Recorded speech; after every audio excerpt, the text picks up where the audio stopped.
Olá, e aí, tudo bem com você? Eu espero que você esteja muito bem. Eu sou o João Cláudio Rufino, sou professor na Faculdade de Teologia e idealizador do Bíblia Play, que é uma escola de estudos bíblicos online. Seja muito bem-vindo a este canal que tem como objetivo apresentar de maneira profunda o texto bíblico. E se você está em busca de informação bíblica, contexto cultural, histórico, línguas originais, você está no lugar certo. O texto que nós vamos estudar no dia de hoje é tirado de Lucas, capítulo 4, versículos 31 a 37. É o momento no qual Jesus expulsa um espírito impuro. É um texto maravilhoso, cheio de ensinamentos importantes, sobretudo a respeito da autoridade do Cristo. E antes de estudarmos com detalhes essa perícope que é maravilhosa, eu quero te pedir que você curta, compartilhe e comente aqui embaixo. Diz para mim o que você tem feito de experiência, como é que tem sido estudar a Bíblia com maiores detalhes. E além disso, se você é meu aluno no Bíblia Play, coloca aí, hashtag eu sou Bíblia Play, beleza? Então vamos lá, deixa aqui o seu comentário, porque isso ajuda o nosso canal a levar a palavra de Deus para o maior número de pessoas possível, beleza? Não se esqueça de checar sua inscrição aqui no canal. E se você ainda não é inscrito, se inscreva e ative o sininho para receber as notificações. Vamos à leitura do texto. Jesus desceu a Cafarnaum, cidade da Galileia, e aí ensinava aos sábados.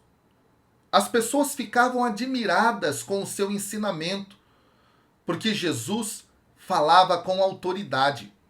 Na sinagoga, havia um homem possuído pelo espírito de um demônio impuro, que gritou em alta voz: "Que queres de nós, Jesus Nazareno? Vieste para nos destruir? Eu sei quem és tu. Tu és o Santo de Deus." Jesus o ameaçou dizendo: "Cala-te e sai dele." Então, o demônio lançou o homem no chão, saiu dele e não lhe fez mal nenhum.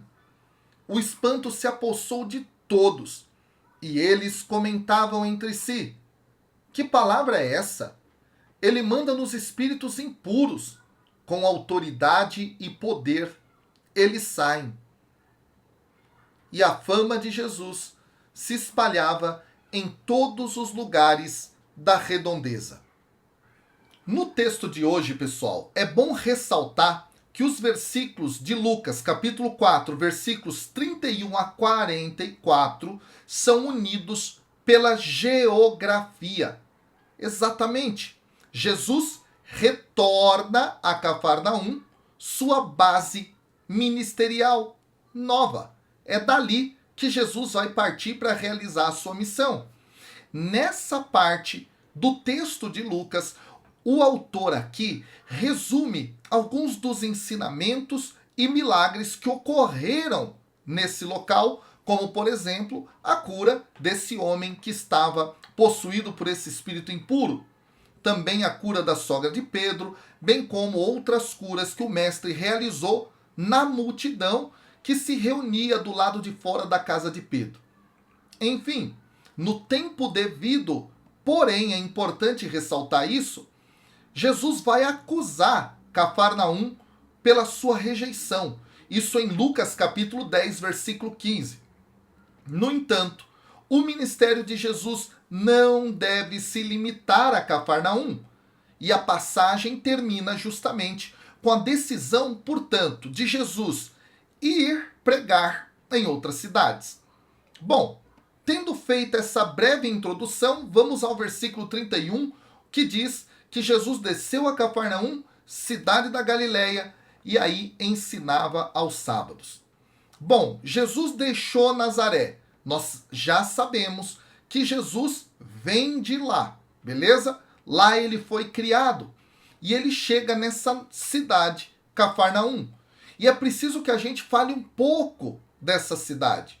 Cafarnaum, pessoal, era um vilarejo ou cidade pesqueira, com habitantes tanto judeus quanto gentios, ou seja, aqueles que não são judeus. A posição geográfica de Cafarnaum é justamente estar numa rota comercial. E isso a tornou mais cosmopolita, esse é um dado também interessante, e diversa do que outras cidades de um tamanho semelhante. E para que você tenha uma ideia, alguns arqueólogos franciscanos recentemente eles encontraram em Cafarnaum um marco milenar situado a 100 metros a nordeste da sinagoga com uma inscrição em latim: Imperator César Divi, ou seja, o imperador César do divino ou divino, indicando que era um posto estratégico para Roma. Sob o tamanho da cidade, tomando como comparação, por exemplo, a cidade vizinha de Magdala, Cafarnaum era muito pequena. Quem governava essa cidade na época de Jesus? Embora grande parte da Galileia fosse governada por Herodes Antipas, de acordo com aquilo que está em Lucas 3, versículo 1, é possível que Cafarnaum fosse considerada parte do território de Filipe, pois ficava perto da fronteira local onde Filipe governava, ou seja, a nordeste do mar da Galileia. Onde Cafarnaum aparece na Bíblia? Os evangelhos fazem referência a Cafarnaum 16 vezes, mas é interessante notar que ela não é mencionada em qualquer outro local do Novo Testamento. Sobre as pessoas que tiveram contato com essa cidade, o que nós podemos falar? Os evangelhos, por exemplo, falam da mãe de Jesus ter estado em Cafarnaum, lá no Evangelho de João, capítulo 2, versículo 12. Além disso, Pedro morava em Cafarnaum. Foi lá que Pedro, André, Tiago e João, que eram pescadores, se juntaram a Jesus como seus discípulos. Mateus também, o cobrador de impostos, se juntou a ele ali em Cafarnaum. Agora, você sabe qual foi o morador mais ilustre dessa cidade? O morador mais ilustre, de acordo com Mateus capítulo 4, foi Jesus. Exatamente. O Nazareno foi para a cidade de Cafarnaum após a ameaça inicial à sua vida, feita pelo povo da sua cidade natal, que é Nazaré. Mateus fala isso no capítulo 4, versículos 12 e 13, e Lucas, capítulo 4, versículo 31. Outro dado fantástico aqui é que, segundo os evangelhos sinóticos, o mestre realizou ali muitos dos seus sinais famosos. Por exemplo, a filha de Jairo que foi curada, em Mateus capítulo 9, versículos 18 a 26, e Marcos capítulo 5, versículos 21 a 43. E Lucas conta isso também no capítulo 8, versículo 41 a 56. Ali próximo, por exemplo, Jesus alimentou as 5.000 pessoas.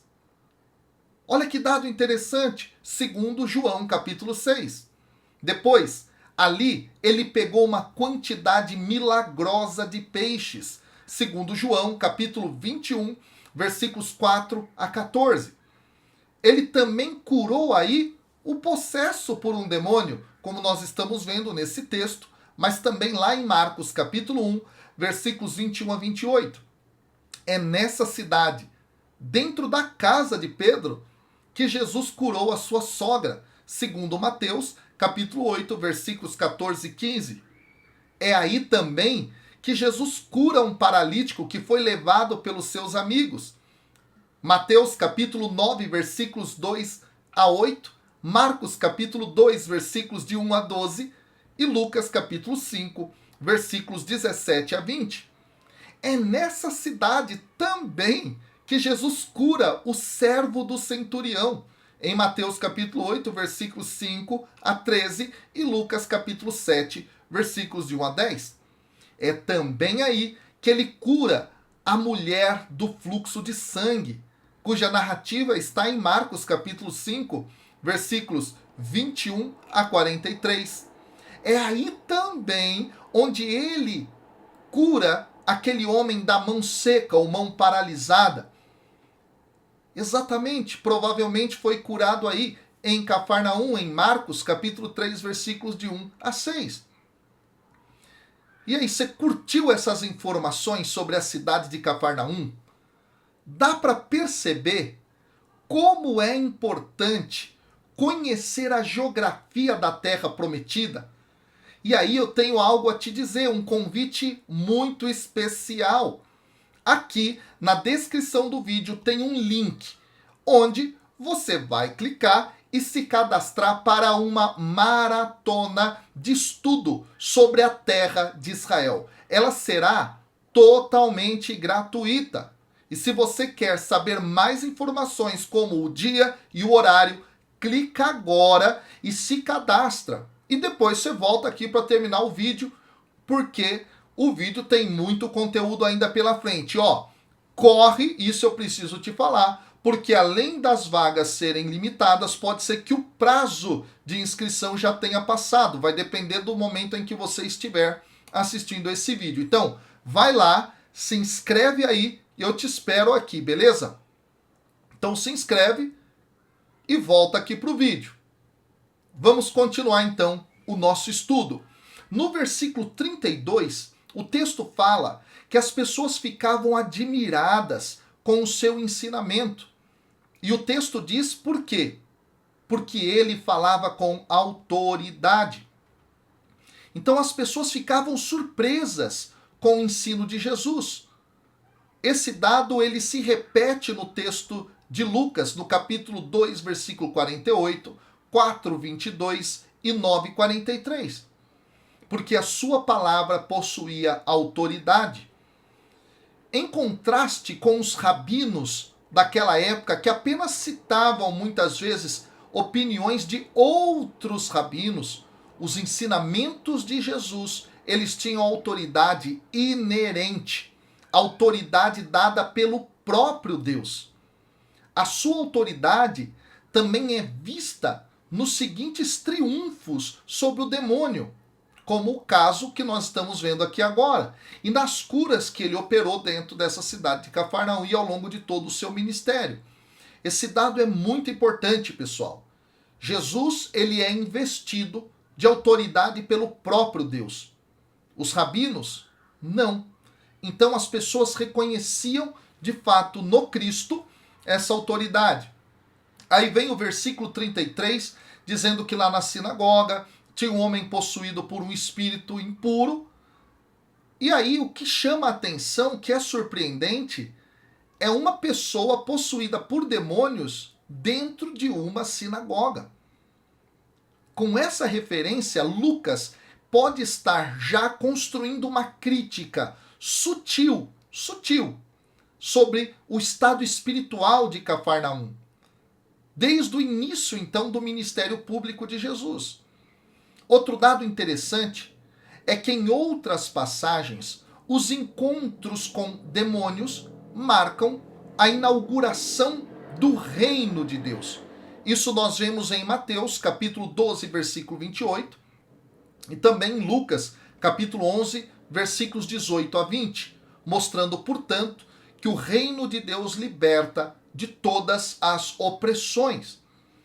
E aí o texto diz então que esse endemoniado começa a gritar em voz alta, e no versículo 34 vem o conteúdo do seu grito, quando diz assim: que queres de nós, Jesus de Nazareno? Você veio aqui para nos destruir? Eu sei quem você é. Então aqui o demônio reconhece Jesus, e o reconhece como Santo de Deus, que veio investido desse poder do Espírito Santo, justamente para triunfar sobre os poderes demoníacos. Esse dado também é muito importante. E aí, os demônios sabem quem é Jesus, mas eles não vivem numa crença, numa confiança pessoal no Senhor.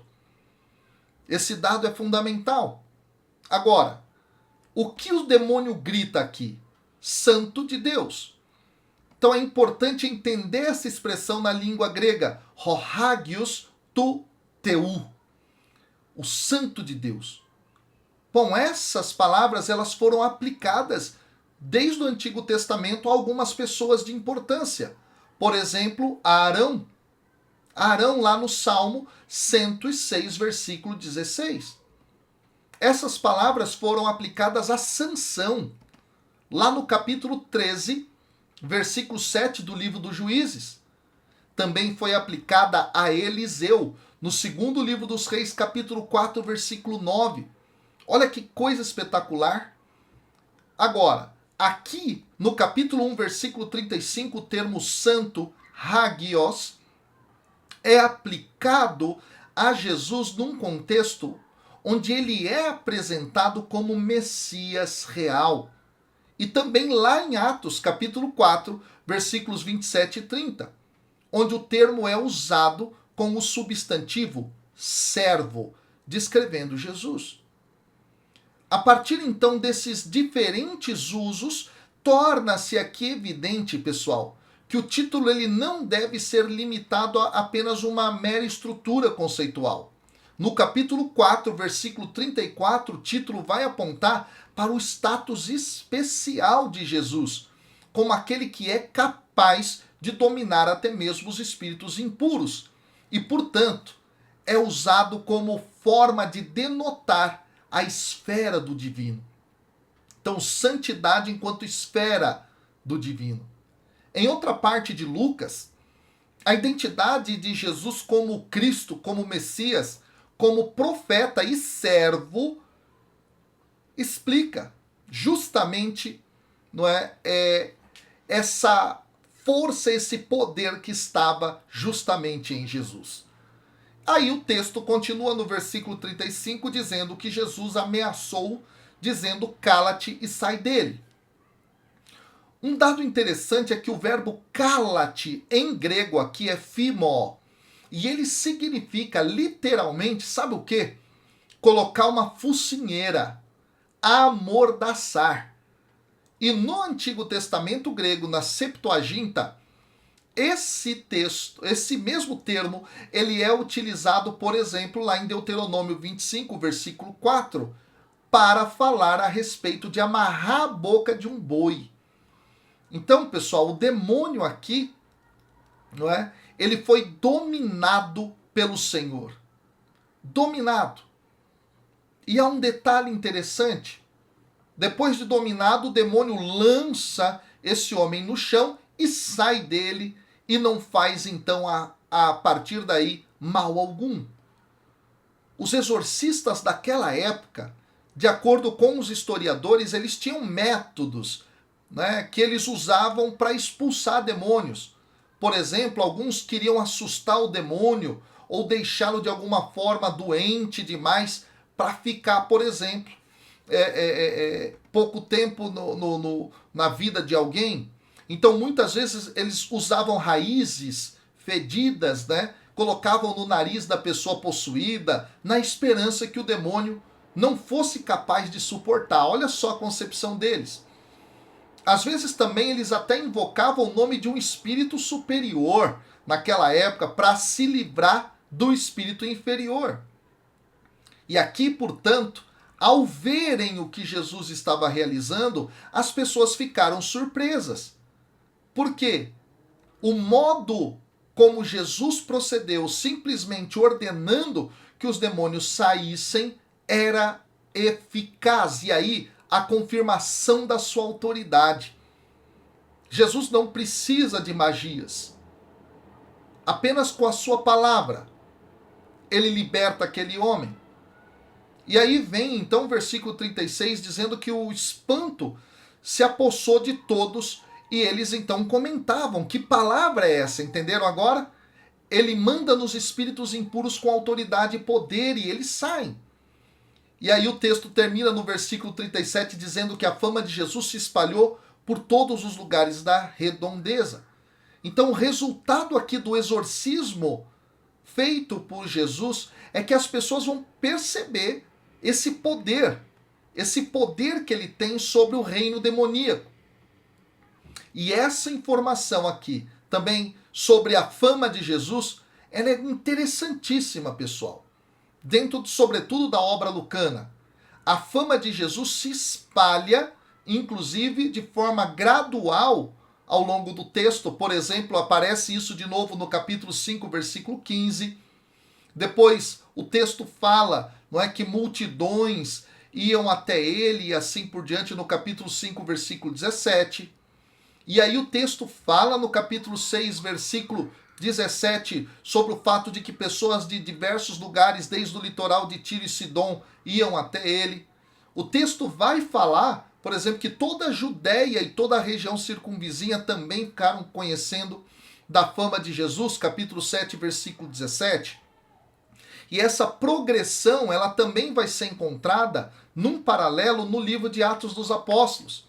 Você tem uma crescente do processo do anúncio da palavra de Deus até chegar aos confins do mundo, que é a cidade de Roma. Interessante esse processo. Agora, um outro dado aqui é que o termo fama em grego é literalmente ekos, eco, som. Exatamente. E isso nos leva justamente à ideia de palavra. A palavra tem um som. E nesse sentido, a palavra vai sendo espalhada. E esse também aqui é um grande ensinamento para nós. Nós, assim como Jesus, fomos investidos de poder, de autoridade. Quando? Quando o Espírito foi derramado. E nesse sentido, nós somos chamados a levar o som dessa palavra para todas as pessoas, fazendo com que as pessoas conheçam o nome do Senhor Jesus. E aí, esse é o grande convite que essa palavra tem para você. Saiba, você tem autoridade. Agora, proclame, pregue, anuncie, porque você está cheio do poder do Espírito Santo. Beleza? Vou ficando por aqui e se você não se inscreveu ainda, se inscreve porque vai ser espetacular o nosso conteúdo a respeito da terra de Israel. Deus te abençoe, até o próximo vídeo. Valeu!